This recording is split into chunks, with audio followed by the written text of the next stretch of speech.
नमस्कार बच्चों, कैसे हो। The science club Dausa platform पर आप सभी का बहुत बहुत स्वागत है। बेटा, आज के इस वीडियो लेक्चर की शुरुआत करने से पहले एक छोटा सा कोड मैं आप लोगों से कहना चाहता हूं कि काम करो तो ऐसा कि एक पहचान बन जाए।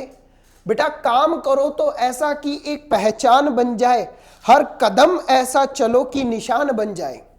हर कदम ऐसा चलो कि निशान बन जाए। जहां जिंदगी तो हर कोई काट लेता है, यहां जिंदगी तो हर कोई काट लेता है, जिंदगी जियो इस कदर की मिसाल बन जाए बेटा। और जिंदगी को मिसाल की तरह जीने के लिए पैसा चाहिए होता है, और पैसे के लिए एक अच्छा ओहदा चाहिए होता है, एक अच्छी पोस्ट चाहिए होती है। और एज ए नर्सिंग ऑफिसर आप फ्यूचर में एक अच्छी पोस्ट के साथ अपने फ्यूचर को एक मिसाल की तरह जियोगे।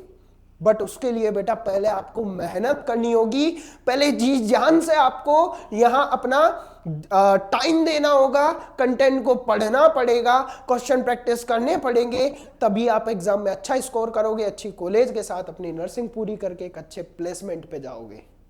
तो शुरू करते हैं आज की इस क्लास को। बेटा देखो, लास्ट क्लास में मैंने E/M रेशियो पढ़ाया था, यानी E/M का अनुपात पढ़ाया था। एक बार थोड़ा सा मैं रिवाइज करा देता हूं, और रिवाइज करा के मैं जस्ट उसको आगे कंटिन्यू करता हूं। तो बेटा आप एक चीज ध्यान रखो कि जो हमारे पास E/M अनुपात है, E/M अनुपात है, तो बेटा अनुपात या रेशियो, बेटा ये जो रेशियो है, ये रेशियो आपको निकालना है। और मैंने कहा था कि इलेक्ट्रॉन के पर्पस से, यानी इलेक्ट्रॉन में आप देखोगे तो कितना होता है, मास, चार्ज, आवेश कितना होता है। E/M रेशियो का मतलब क्या है, आवेश बटा में, आवेश बटा में द्रव्यमान, हाँ या ना, आवेश अपॉन द्रव्यमान, यानी charge, charge upon mass.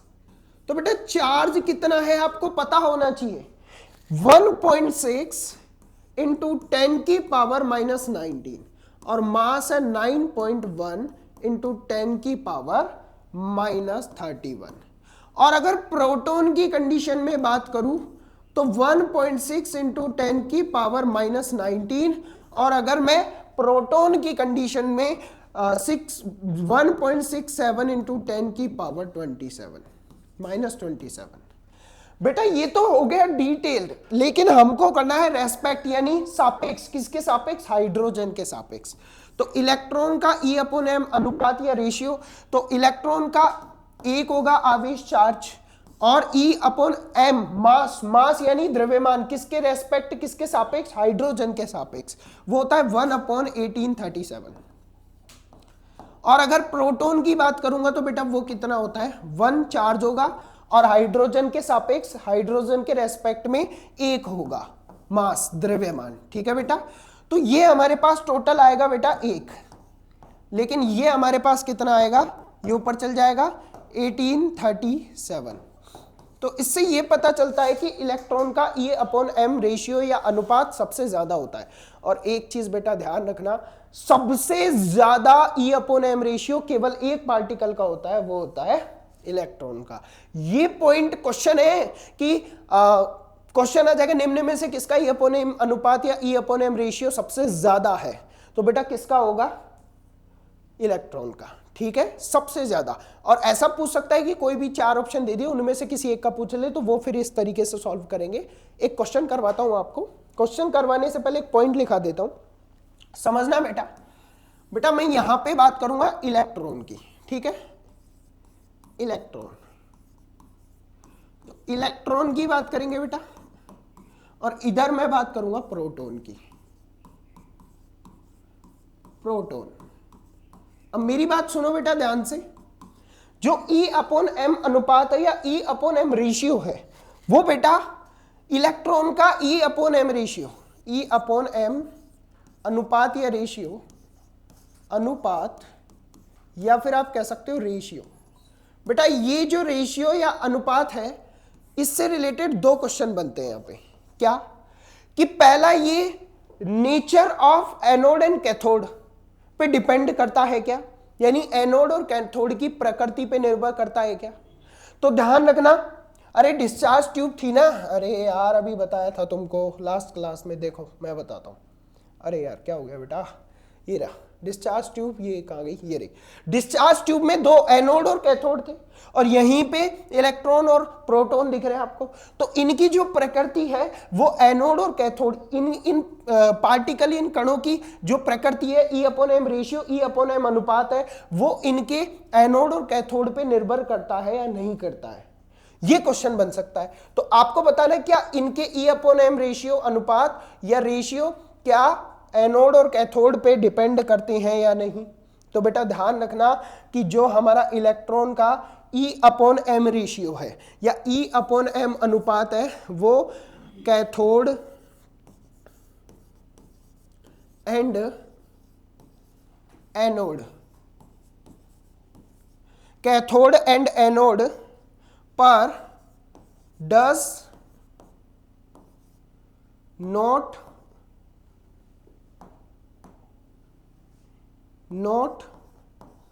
Depend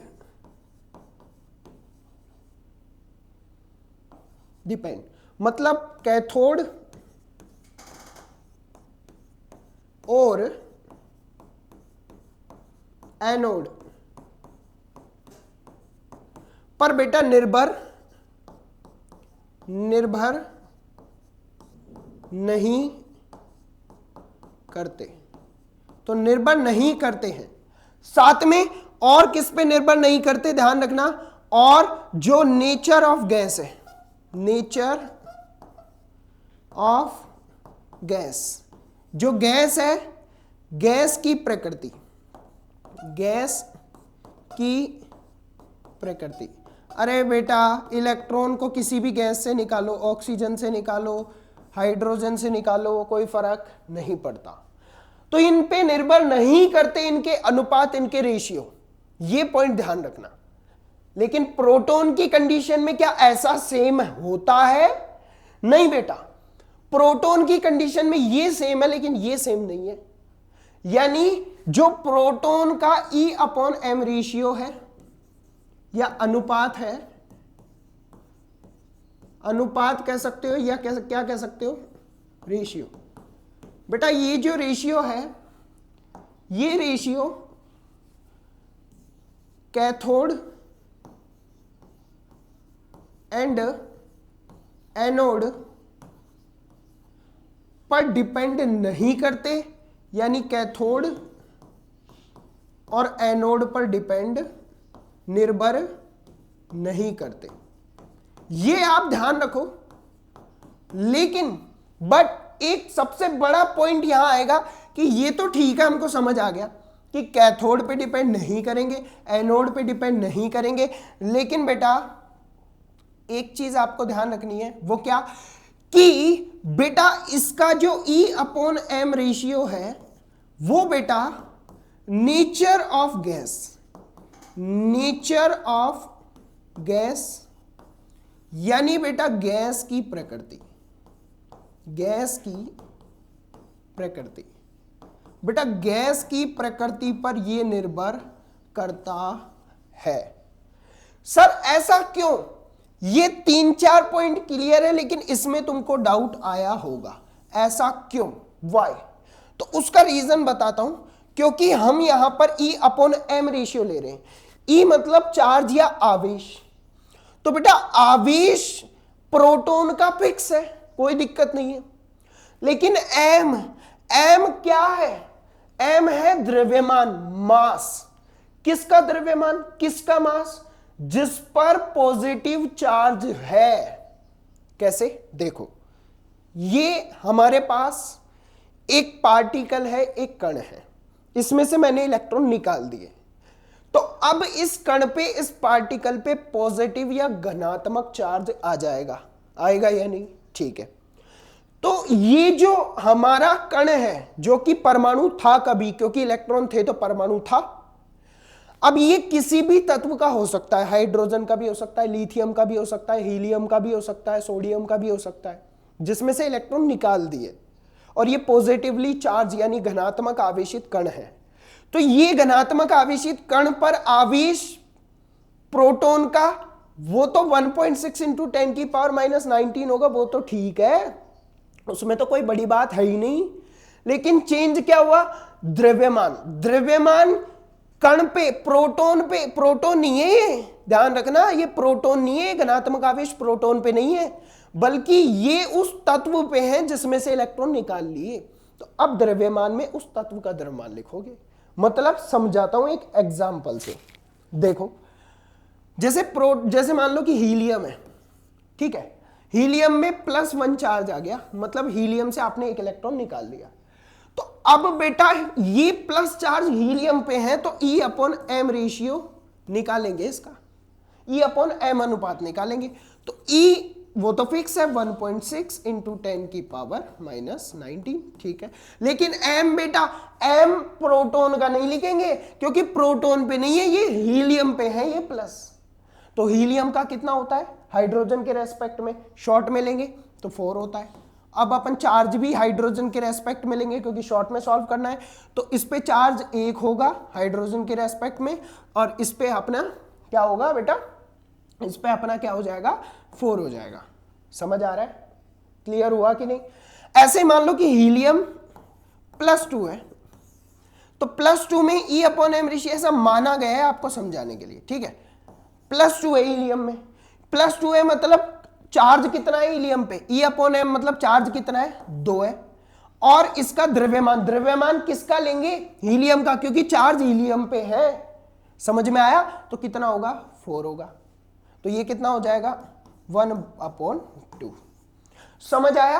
तो बेटा ये नेचर ऑफ गैस यानी गैस की प्रकृति पे डिपेंड कर रहा है, यानी प्रोटॉन का जो E/m रेशियो है, E/m अनुपात है, वो गैस की प्रकृति पे निर्भर करता है। जैसे मान लो कि लिथियम ले लो, मान लो लिथियम लिए, ठीक है, तो लिथियम पे आपको +3 दिख रहा है, तो +3 यानी E/m रेशियो, E कितना 3 और वो अपना m कितना, मास, द्रव्यमान कितना 7, तो 3/7 अलग हुआ कि नहीं।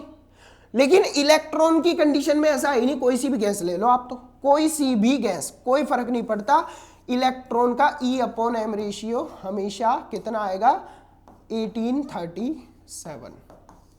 समझ आ गया ना, गैस पे निर्भर करेगा इसका E/m रेशियो, ना ही इलेक्ट्रोड यानी कैथोड और एनोड पे डिपेंड करेगा।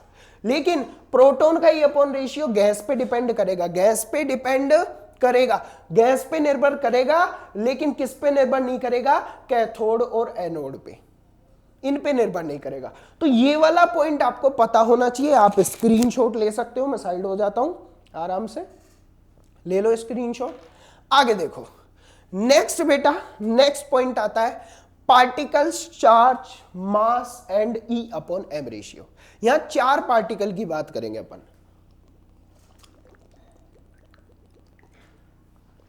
पानी पीना भी जरूरी है, पानी नहीं पिएंगे तो वो भी दिक्कत है कि नहीं। तो बेटा पानी भी पी लेते हैं हम बीच बीच में, किसी को बुरा तो नहीं लग जाता, सर पानी क्यों पी रहे हैं, है कि नहीं।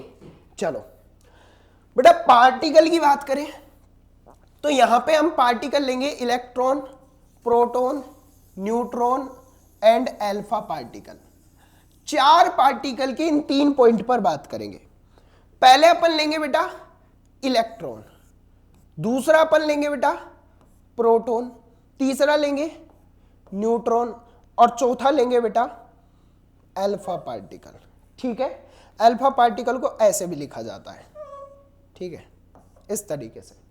अब सुनो, इलेक्ट्रॉन पे चार्ज, रेस्पेक्टिव चार्ज बताना है आपको, रेस्पेक्टिव यानी सापेक्ष आवेश बताना है। तो सापेक्ष आवेश कितना होगा, हिंदी में भी लिख देता हूं बेटा आवेश।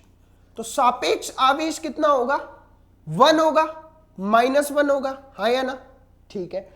प्रोटॉन पे +1 होगा, न्यूट्रॉन पे 0 होता है। और अल्फा पार्टिकल के बारे में पता है कि नहीं, अरे यार पढ़ के आए हो, इतना तो पता ही होगा। अल्फा पार्टिकल हीलियम का क्या होता है, न्यूक्लियस होता है। तो इस पर कितना चार्ज होता है, +2, ठीक है, तो +2 होगा। यहां तक की कहानी क्लियर है सबको। उसके बाद मास या द्रव्यमान की बात करेंगे बेटा। अब द्रव्यमान बताना है आपको, तो रेस्पेक्टिवली बताना है, यानी सापेक्ष द्रव्यमान ही बताना है। इलेक्ट्रॉन का सापेक्ष या रेस्पेक्टिव द्रव्यमान कितना होता है बताओ मेरे को। इलेक्ट्रॉन का होता है 1/1837, है कि नहीं। प्रोटॉन का 1 होता है, ऑलमोस्ट हाइड्रोजन के बराबर, ठीक है। न्यूट्रॉन का वही प्रोटॉन के बराबर, ऑलमोस्ट हाइड्रोजन के बराबर, ठीक है, ऑलमोस्ट हाइड्रोजन के बराबर। और अपना अल्फा पार्टिकल हीलियम का नाभिक है, हीलियम का जितना होगा उतना ही तो होगा अल्फा पार्टिकल का। हीलियम का कितना होता है 4 होता है, हाँ या ना, ठीक है। तो ये रेस्पेक्टिव द्रव्यमान या मास आ चुके हैं अपने पास। अब बेटा नेक्स्ट समझना, यहां पे अपन यहां पे E/m रेशियो देखेंगे सबका, E/m रेशियो या E/m अनुपात देखेंगे, अनुपात। अब सुनो मेरी बात ध्यान से, यहां पर इसकी बात करूं इलेक्ट्रॉन की तो क्या होगा, E आवेश कितना 1 है एंड द्रव्यमान कितना 1/1837, 1/1837, और ये ऊपर जाएगा घूम के तो ये आएगा 1837, है या नहीं, ठीक है। उसके बाद इसकी बात करेंगे प्रोटॉन की, तो E कितना 1, M कितना 1, 1 = 1, यस या नो, ठीक है। उसके बाद न्यूट्रॉन की बात करेंगे, न्यूट्रॉन पे कितना होता है चार्ज, आवेश 0 होता है, अपॉन 1 = 0 हो जाएगा, यस या नो, ठीक है। उसके बाद बेटा बात करेंगे अल्फा पार्टिकल, अल्फा पार्टिकल पे E कितना 2 होता है और M कितना 4 होता है, ठीक है। तो ये होगा 1/2 और 1/2 को बोलते हैं 0.5। तो इस तरीके से हमारे पास इनका E/m रेशियो आ चुका है। अब आपको इनका सीक्वेंस बताना है, सीक्वेंस यानी क्रम बताना है, किसका E/m रेशियो सबसे ज्यादा है और किसका सबसे कम है। तो एक इंक्रीजिंग ऑर्डर लिखेंगे अपन, इंक्रीजिंग ऑर्डर या बढ़ता हुआ क्रम, ठीक है। अब बताओ सबसे कम E/m रेशियो किसका दिख रहा है, न्यूट्रॉन का, क्योंकि 0 है, यस या नो, ठीक है। तो बेटा अपन सबसे कम किसका लेंगे, न्यूट्रॉन का, सबसे कम होता है न्यूट्रॉन का। फिर उससे ज्यादा किसका दिख रहा है, देखो उससे ज्यादा आपको अल्फा पार्टिकल का दिख रहा है, तो अब आएगा अल्फा पार्टिकल, तो अल्फा पार्टिकल। उससे ज्यादा किसका दिख रहा है, देखो जरा, उससे ज्यादा दिख रहा है आपको प्रोटॉन का और सबसे ज्यादा दिख रहा है इलेक्ट्रॉन का। तो उसके बाद बेटा आएगा प्रोटॉन और उसके बाद आएगा इलेक्ट्रॉन। यहां से सीधा क्वेश्चन आता है, ये सीधा क्वेश्चन बनता है एग्जाम में। अगर आपको ये भी पता है तो भी कर दोगे, और अगर आपको वो डिटेल जो मैंने बताई है अभी इस तरीके से सॉल्व करोगे तो भी हो जाएगा, समझ आ गया होगा। तो इस तरीके से जो आवेश के द्रव्यमान के अनुपात का जो फॉर्मूला है वो ध्यान रखना है, और उनको क्वेश्चन को कैसे सॉल्व करेंगे वो ध्यान रखना है। एक मेथड मैंने बताया जो आगे मैं एमसीक्यूज करवाऊंगा, तब आगे सॉल्व करने में वो आपको मदद करेगा, ठीक है बेटा। ये तो हो गई बेटा यहां तक की बात क्लियर। अब चलते हैं आगे। अब मेरी बात सुनो बेटा, एक चीज और बताता हूं। मैंने जस्ट क्लास स्टार्ट होने से पहले एक बात कही थी, और वो ये थी कि जब आप अपने जीवन में संघर्ष समय पे चल रहे हो तो आपको अपना संघर्ष इस तरीके से करना है कि जब आप किसी अच्छे पद पे पहुंच जाओ तो जीवन को उस तरीके से जी सको कि वो क्या बन जाए, मिसाल बन जाए। लेकिन वो पद आपको तभी मिलेगा, वो पोजीशन आपको तभी मिलेगी जब आप संघर्ष सही तरीके से करोगे। और बेटा मैंने अपने पिछले लेक्चर्स में भी एक ही बात कही है, संघर्ष ही जीवन है, ठीक है। स्ट्रगल इज लाइफ, ठीक है, लाइफ ही स्ट्रगल है। स्ट्रगल करोगे तो आप कुछ मिलेगा, नहीं तो कुछ नहीं मिलेगा, सीधा फंडा इस दुनिया का, ठीक है बेटा। चलिए आओ बेटा, उसके बाद हमारे पास एक टेबल बनाएंगे हम, उसमें कुछ इंपॉर्टेंट पॉइंट्स लिखेंगे, वो टेबल आप भी बनाते चलो बेटा। यहाँ पार्टिकल्स है या फिर मैं लिख देता हूं यहाँ पे कण है, क्या है, कण। और पहला कण, कण के हम यहां पे सिंबल लिखेंगे, सिंबल यानी जो प्रतीक है वो लिखेंगे, ठीक है बेटा। प्रतीक लिखना है कणों का। सबसे पहले कणों का प्रतीक लिखेंगे, फिर उसके बाद उस पे चार्ज या आवेश कितना है वो लिखेंगे। उसके बाद बेटा उस पे रिलेटिव चार्ज या सापेक्ष आवेश कितना है, फिर मास या द्रव्यमान कितना है। उसके बाद सापेक्ष द्रव्यमान कितना है। ये हमारा इलेक्ट्रॉन, प्रोटॉन एंड न्यूट्रॉन। तो बताओ बेटा, इलेक्ट्रॉन का प्रतीक क्या होता है? सिंबल होता है ई, प्रोटॉन का पी, यस या नो, और न्यूट्रॉन का एन होता है। ओके, उसके बाद नेक्स्ट आता है कि आवेश या चार्ज कितना होता है। तो इलेक्ट्रॉन पे 1.6 इंटू 10 की पावर -19 होता है, और कूलम, यस या नो, ठीक है। उसके बाद बेटा प्रोटॉन पे 1.6 इंटू 10 की पावर -19। उसके बाद बेटा न्यूट्रॉन पे कोई चार्ज, कोई आवेश नहीं होता है, ये ध्यान रखना। लेकिन एक चीज मैं आपसे पूछना चाहूंगा, क्या न्यूट्रॉन पे चार्ज होता ही नहीं है, या न्यूट्रॉन न्यूट्रल है यानी उदासीन है? तो बेटा ध्यान रखना, न्यूट्रॉन उदासीन है, न्यूट्रल है। चार्ज तो होता है, लेकिन जितना पॉजिटिव होता है उतना ही उसमें क्या होता है, नेगेटिव। इसीलिए वो न्यूट्रल है, उदासीन है। लेकिन इसका मतलब ये नहीं कह सकते कि उस पर चार्ज ही नहीं है। चार्ज तो है, लेकिन पॉजिटिव नेगेटिव इक्वल है, तो positive negative is equals to क्या हो जाएगा, 0। ठीक है। सापेक्ष आवेश या रिलेटिव चार्ज, सापेक्ष आवेश रिलेटिव चार्ज इलेक्ट्रॉन पे कितना होता है बताओ, -1 होता है, प्रोटॉन पे +1 होता है, न्यूट्रॉन पे 0 होगा, यस या नो, ठीक है। उसके बाद नेक्स्ट देखना, अगला आता है मास द्रव्यमान। द्रव्यमान कितना होता है किस पे बेटा, इलेक्ट्रॉन का। तो 9.1 इंटू 10 की पावर -31 किलोग्राम। इधर वही 1.67 इंटू 10 की पावर -27 किलोग्राम। और न्यूट्रॉन का होता है 1.6754 इंटू 10 की पावर -27 किलोग्राम। तो इस तरीके से ये हमारे पास इनके द्रव्यमान आ गए, मास आ गए। और अब बात करूंगा सापेक्ष द्रव्यमान या रिलेटिव मास की। तो रिलेटिव मास इसका होता है 1/1837, आया ना, ठीक है। और इसका रिलेटिव मास होता है 1, और इसका भी कितना होता है 1, अप्रोक्सीमेटली किसके, हाइड्रोजन के इक्वल होगा। तो इस तरीके से बेटा ये हमारे पास पूरी एक टेबल बन चुकी है, और इस टेबल पे आपको ध्यान में रखना है, ठीक है। तो अब नेक्स्ट चलते हैं बेटा, अगला एक क्वेश्चन आ रहा है बेटा हमारे पास, छोटा सा क्वेश्चन है, और पिछला वाला अगर आपने सही से पढ़ा है तो आप इजीली इस क्वेश्चन को कर सकते हो, अगर आपने पिछला वाला सही से पढ़ा है तो। जरा देखो, select the particle which have maximum E/m ratio, यानी ऐसा पार्टिकल सेलेक्ट करना है जिसका E/m रेशियो सबसे ज्यादा होता है। देखो बेटा, E/m रेशियो हीलियम की बात हो रही है, तो वही रेस्पेक्टिवली या सापेक्ष निकालेंगे। मैं वापस हिंदी में बता देता हूं, हमको एक ऐसा कण सेलेक्ट करना है, एक ऐसा कण हमको चयन करना है जिसका E/m अनुपात या E/m रेशियो सबसे ज्यादा हो। तो देखो, हीलियम की बात करेंगे, हीलियम पे E होता है 2, M होता है 4, तो 1/2, ठीक है। इलेक्ट्रॉन की बात करेंगे, E होता है 1 और M होता है 1/1837। तो ये 1837 बेटा ऊपर आ जाएगा, और इस तरीके से 1837 आ गया। उसके बाद H की बात करेंगे, H पे E होता है 1, चार्ज आवेश होता है 1, M होता है बेटा 1, और 1/1 होता है 1, ठीक है।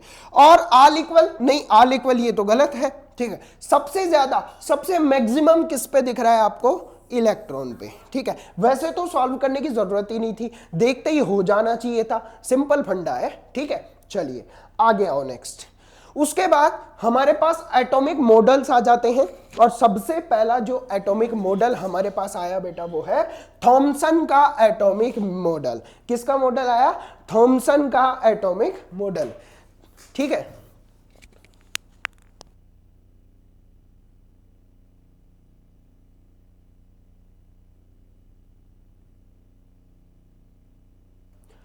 थॉमसन का एटॉमिक मॉडल बेटा समझना मेरी बात, बहुत सारे एटॉमिक मॉडल आए, एटम को एक्सप्लेन करने के लिए कि एटम कैसा दिखता है, एटम के अंदर क्या क्या होते हैं, ठीक है, एटम के कैसे पार्ट्स होते हैं, ठीक है।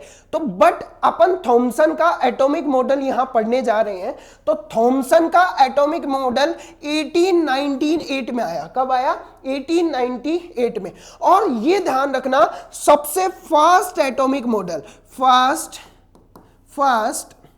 एटॉमिक मॉडल यानी बेटा पहला एटॉमिक मॉडल जो था बेटा वो किसका था? थॉमसन का था। पहला एटॉमिक मॉडल किसका था बेटा? थॉमसन का था, ठीक है। उसके बाद थॉमसन का एटॉमिक मॉडल क्या कहता है, जरा उसको समझने की कोशिश करना बेटा। थॉमसन का एटॉमिक मॉडल कहता है कि, मैं लिख देता हूं, पहला परमाणु मॉडल। पहला परमाणु मॉडल किसने दिया बेटा?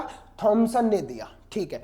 अब सुनो, the positive charge of the atom uniformly distributed through out the volume of the atom and the negatively charged electron are embedded in it like seed in watermelon। मतलब बेटा, मतलब हिंदी वाले भी समझ ले और इंग्लिश वालों को भी समझ आ जाएगा क्या कि जो परमाणु होता है, परमाणु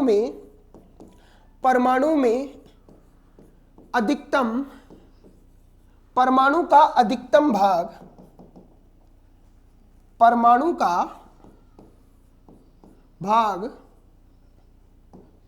का अधिकतम भाग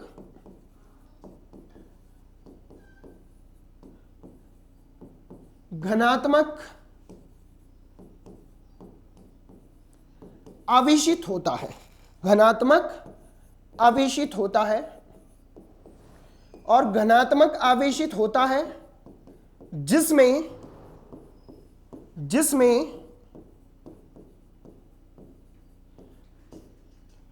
इलेक्ट्रॉन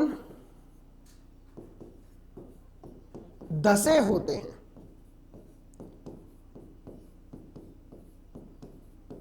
ठीक उसी प्रकार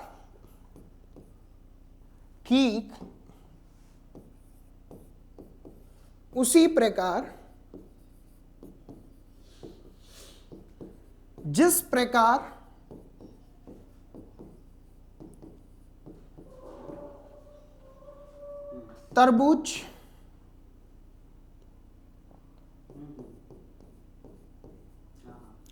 तरबूज में बीज धसे होते हैं, तरबूज के लाल भाग में, ठीक है बेटा, इसको लिखो तरबूज के,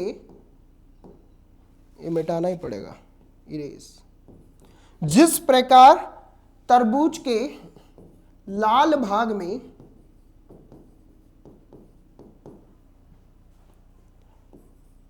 इलेक्ट्रॉन धसे होते हैं, तो जिस तरीके से तरबूज में आपने देखा, तरबूज होता है इस तरीके का, है या नहीं? और तरबूज के जो लाल भाग है उसमें कौन होता है बेटा? एक बार मैं इसको लाल करके बना ही देता हूँ, बड़ा कर लेता हूँ इसको अच्छे से, ठीक है, और हो जाएगा ही। इसको मिटा देते हैं अपन। जिस तरीके से तरबूज होता है, ये क्या हुआ?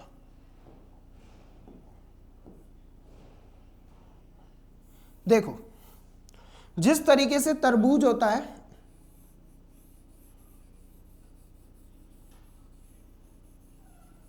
और ये तरबूज है, ठीक है, उसके चारों तरफ एक ग्रीन लेयर होती है, कवर चढ़ा होता है। जिस तरीके से तरबूज होता है, और तरबूज में आपको पता है तरबूज में ऐसे बीज धसे होते हैं, तो जिस तरीके से तरबूज वाटरमेलन में सीड होते हैं, उसी तरीके से एटम होता है। एटम का most of the part positively charge यानी घनात्मक आवेशित होता है, जैसे तरबूज का most of the part red part होता है, लाल भाग होता है, और उसके बीच में बीज होते हैं, सीड होते हैं। वैसे ही एटम के बीच बीच में क्या होते हैं? इलेक्ट्रॉन्स। ऐसा कौन कह रहे हैं? हमारे ऐसा कह रहे हैं हमारे थॉमसन साहब। लेकिन थॉमसन साहब ने एक चीज बड़ी कही, एक चीज मस्त बता दी, और वो क्या थी कि जो एटम होता है, एटम या हमारे पास जो परमाणु होता है, वह परमाणु उदासीन या न्यूट्रल होता है। उदासीन या न्यूट्रल होता है। ये कौन बता गया बेटा? ये सही बता गए ये थॉमसन साहब। ठीक है, अब थॉमसन साहब ने ये बता दिया, इसका मतलब थॉमसन साहब ये कहना चाहते हैं कि पॉजिटिवली चार्ज यानी धनात्मक आवेश बराबर होता है नेगेटिव चार्ज के। ये कौन से साहब बता गए? थॉमसन साहब। इससे ये समझ आ गया, क्या समझ आ गया कि बेटा हमारे पास ये उदासीन होता है, ये सिस्टम हमारे पास, ये एटम, ये परमाणु हमारे पास क्या होगा बेटा? उदासीन होगा। ये थॉमसन साहब हमको पहले ही बता गए, ये पहले ही समझा गए हमको। अब आओ थॉमसन साहब क्या करें। तो ये पूरी कहानी मैंने बता दी कि the positively charge of the atom, यानी एटम का positively charge uniformly distribute throughout the volume, यानी उसके अधिकतम भाग में पॉजिटिवली चार्ज होता है, of the atom and the negatively charge electron are embedded, उसमें धसे हुए होते हैं बीच बीच में, लाइक सीड इन वाटरमेलन की तरह। और ध्यान रखना इस मॉडल को बेटा हम watermelon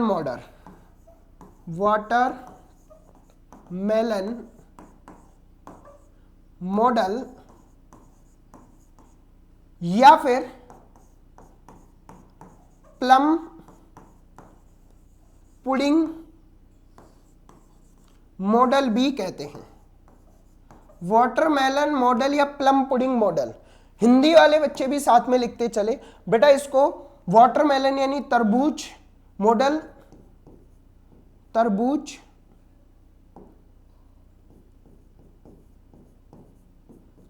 model,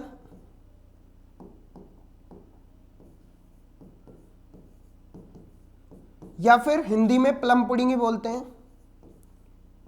plum pudding model. ये आपको ध्यान रखना है, ठीक है बेटा। ये हो गई थॉमसन एटॉमिक मॉडल। अब थॉमसन एटॉमिक मॉडल में कुछ लिमिटेशन, कुछ सीमाएं थी, कुछ कमियां थी, वो और देख लेते हैं। एक बार स्क्रीनशॉट आप ले लो, ठीक है। कुछ कमियां थी वो देख लेते हैं। इसकी कुछ लिमिटेशन है या सीमाएं हैं, सीमाएं। तो बेटा इसकी क्या सीमाएं हैं जरा देखो।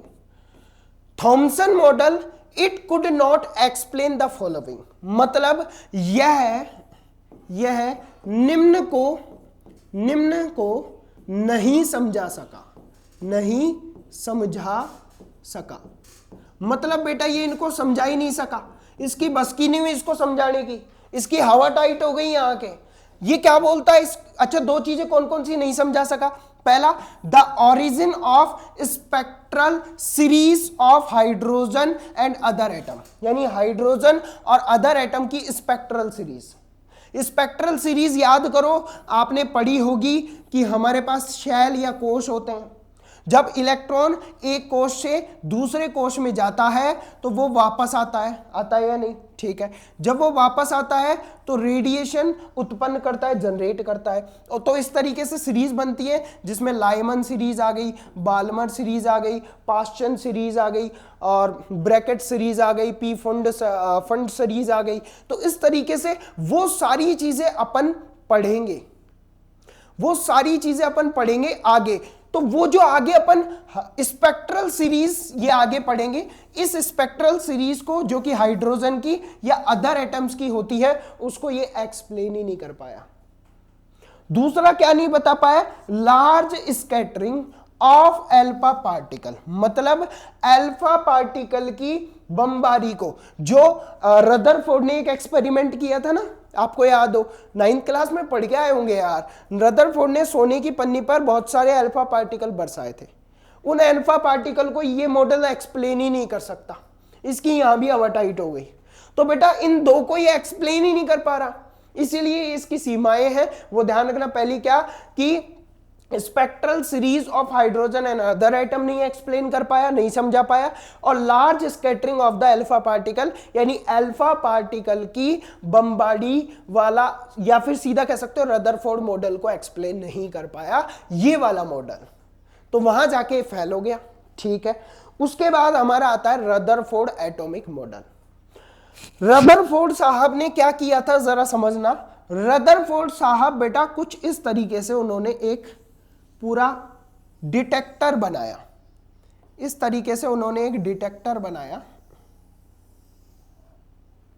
1 सेकेंड बेटा, रदरफोर्ड ने एक डिटेक्टर बनाया, ठीक है।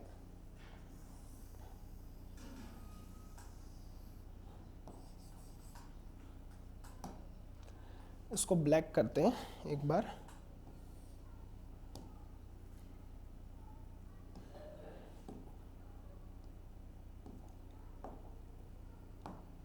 देखो, तो रदरफोर्ड ने कुछ ऐसा एक डिटेक्टर बनाया,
इस तरीके से एक डिटेक्टर बनाया, ठीक है।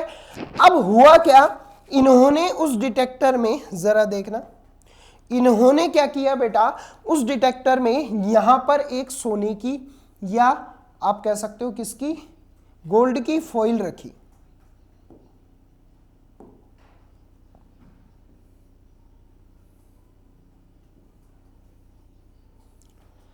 गोल्ड फॉइल, सोने की पन्नी,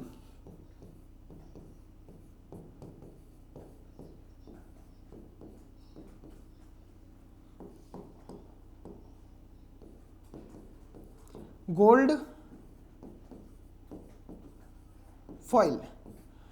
और ये जो गोल्ड फॉइल थी वो इतनी पतली थी कि आप उसको इजीली देख भी नहीं सकते, आपके सामने रखी होगी आपको दिखेगी भी नहीं।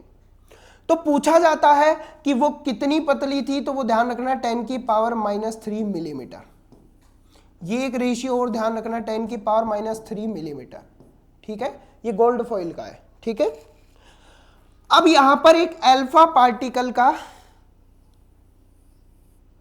एक ऐसा यंत्र लगाया गया और वहां से अल्फा पार्टिकल इस पे बरसाना शुरू कर दी, इस पे अल्फा पार्टिकल की बारिश करना क्या कर दी, शुरू कर दी, स्कैटरिंग ऑफ अल्फा पार्टिकल इस तरीके से। तो जब अल्फा पार्टिकल की बारिश की गई तो इन्होंने एक चीज देखी, क्या देखी कि most of the alpha particles सीधे बिना डिफ्लेक्टेड, अनडिफ्लेक्टेड ट्रेवल कर गए इस फॉइल से। Some alpha particle is deflected in small angle, यानी कुछ अल्फा पार्टिकल छोटे से कोण पर घूम गए, और ओकेजनली वन अल्फा पार्टिकल इस ट्रेवल बैक, यानी एक अल्फा पार्टिकल वापस आ गया, जाकर के वापस आ गया, केवल एक आया बाकी नहीं आए। कुछ सीधे चले गए, कुछ थोड़े बहुत डिफ्लेक्ट हो गए। अब ऐसे कैसे पता चला कि सीधे चले गए, बेटा डिटेक्टर बनाए ना, इस पे जाके जैसे अल्फा पार्टिकल गिरता है वो चमक जाता है, पता चल जाता है अल्फा पार्टिकल निकल गया। इस तरीके से ये हमारे पास डिटेक्टर बनाया।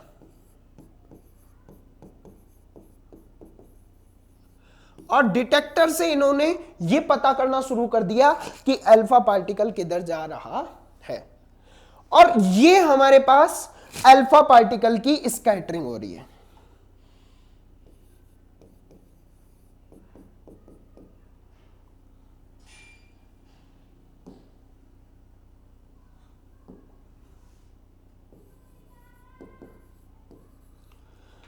यानी अल्फा पार्टिकल की बारिश की जा रही है, और जो अल्फा पार्टिकल बरसाए जा रहे हैं बेटा, वो अल्फा पार्टिकल में से एक वापस आया है, कुछ तो डिफ्लेक्ट हो गए, और most of the alpha particle without deflection, undeflected, और ट्रेवल कर गए इस फॉइल से, यानी बिना विचलित हुए सीधे इस फॉइल को क्रॉस करके चले गए। यही चीज यहां पे लिखी हुई है, समझते हैं हिंदी और इंग्लिश दोनों मीडियम में। देखो, most of the alpha particles travel through the foil undeflected. मतलब यह है कि अधिकतर अल्फा पार्टिकल बिना विचलित हुए सीधे निकल गए। अधिकतर अल्फा पार्टिकल बिना विचलित हुए सीधे निकल गए। दूसरा आता है कि some alpha particles are deflected by small angle, यानी कुछ अल्फा पार्टिकल कुछ छोटे मोटे एंगल पर घूम गए। यस या नो? ठीक है।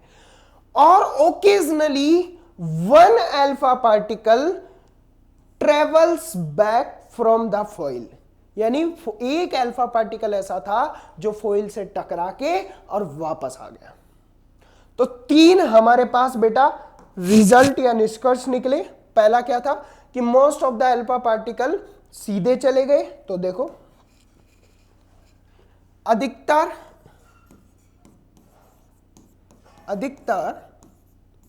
अल्फा कण सीधे चले गए। ठीक है। दूसरा, कुछ अल्फा कण छोटे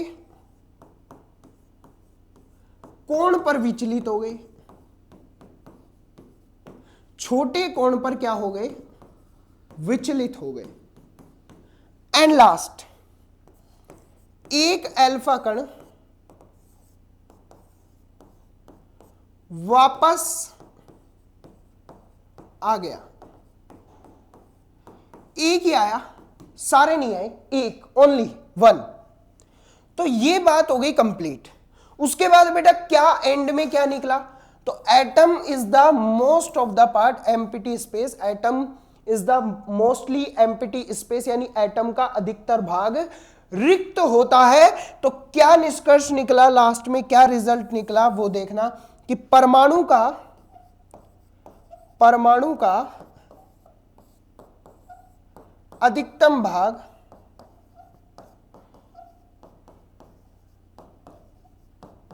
रिक्त होता है। पहला पॉइंट। दूसरा ये है कि the nucleus is positively charge as is the alpha particle, यानी न्यूक्लियस अल्फा पार्टिकल की तरह पॉजिटिवली यानी धनात्मक आवेशित होता है। ये थ्योरी है बेटा, थ्योरी में थोड़ा आपको बोरिंग लगेगा, लेकिन मजा आएगा आगे जब अपन कंसेप्ट पढ़ेंगे। थ्योरी ये खत्म हो जाएगी इस चैप्टर में, बस यही थ्योरी है मॉडल वाली, फिर थ्योरी नहीं आएगी। नेक्स्ट पॉइंट है बेटा कि परमाणु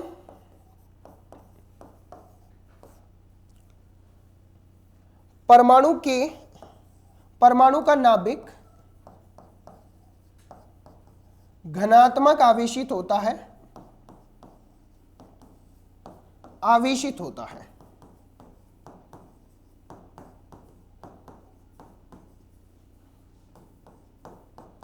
हीलियम के अल्फा पार्टिकल के समान, अल्फा कण के समान,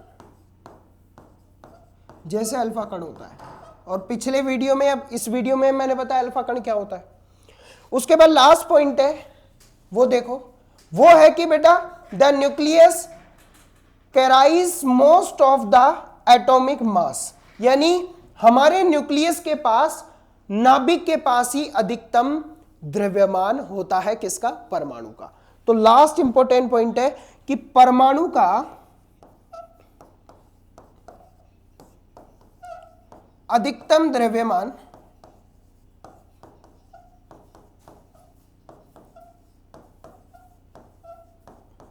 नाभिक में होता है।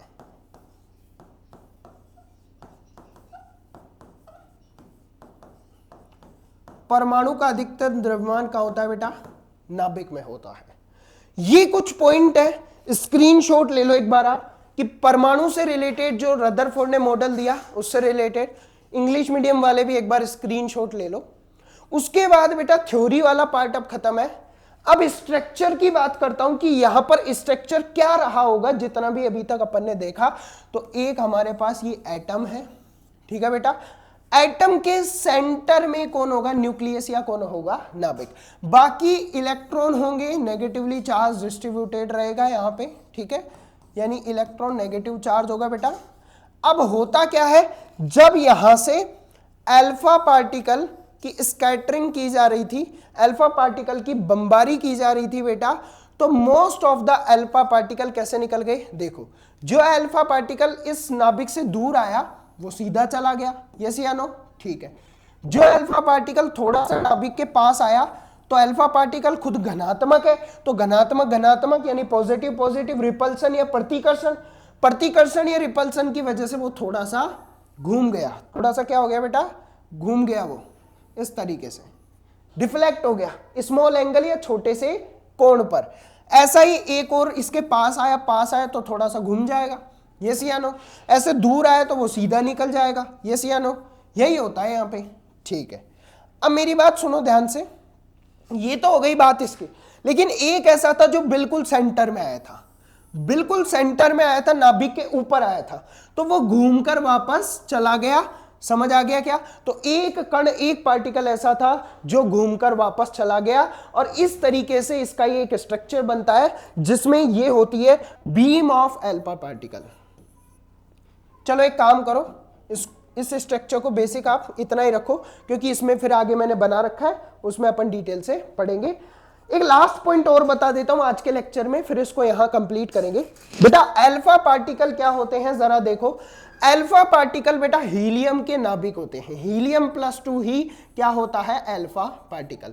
जब आप हीलियम से 2 इलेक्ट्रॉन को निकाल दोगे तो हीलियम +2 बनेगा बेटा, और ये हीलियम +2 ही क्या होता है बेटा? अल्फा पार्टिकल होता है। ये आपको ध्यान रखना है, अल्फा पार्टिकल क्या होता है? Nucleus of helium. तो यहां लिख सकते हैं अपन न्यूक्लियस ऑफ हीलियम। हीलियम का न्यूक्लियस या नाभिक ही क्या होगा? Alpha particle. तो आज के लेक्चर को यहीं समाप्त करेंगे और मिलेंगे बेटा नेक्स्ट लेक्चर में। नोट्स के लिए आप पीडीएफ देखनी है, पीडीएफ चाहिए तो ऐप में चल जाओ, ऐप में आपको पीडीएफ मिल जाएगी, वहां से डाउनलोड करो और डाउनलोड करके नोट्स पढ़ सकते हो। जय हिंद, जय भारत।